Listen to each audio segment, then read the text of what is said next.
Hey guys, it's Michael, and this is definitely a harder topic to kind of think about this week just because it's something I haven't really had to think about, but it's obviously easy to see that I am a white female.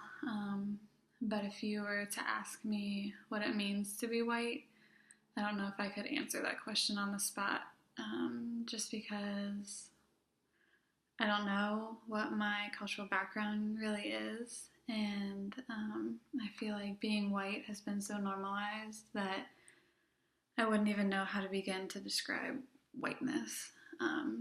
So, like I said, it's a really thought provoking discussion that I obviously need to do more of my own research on. But as for the question, like, what does it mean to be white?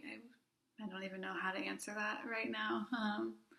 So it's definitely something that I need to work on. But I think the model that I related most closely to was the Helms-White racial identity development model.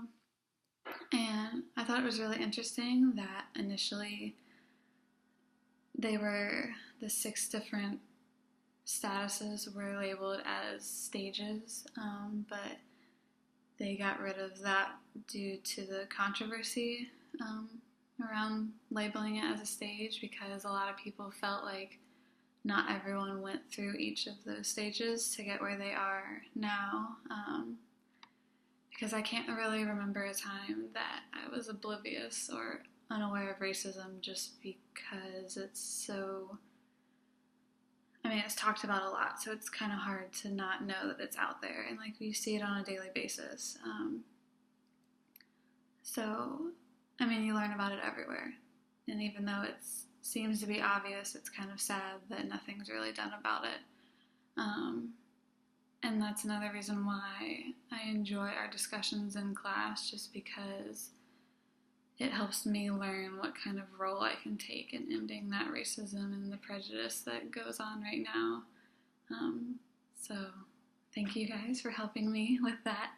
But in the specific model, I would have to say I'm somewhere between the pseudo-independence status and the immersion and immersion status because I know I have room for improvement when it comes to understanding my racial identity, and I think since moving down here from Ohio and being kind of emerged into more diversity in culture, it's pushed me into and through the psycho or the pseudo-independent stage and closer to the immersion status. I said stage, but it's status.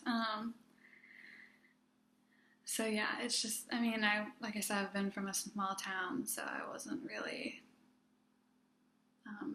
emerged into that much diversity. So since coming down here, it's really helped me understand more of my racial identity and then also understanding others as well. I think learning more about where I'm at in my identity development will help me be able to answer the question what it means to be white so I can better understand my role in society. And also knowing I have room for improvement will help me professionally. So I'm more aware that obviously I'm not an expert, and I might need to ask those hard questions that make me feel uncomfortable but will also lead to a strengthened relationship with my clients and will also lead to improving my cultural competency. So planning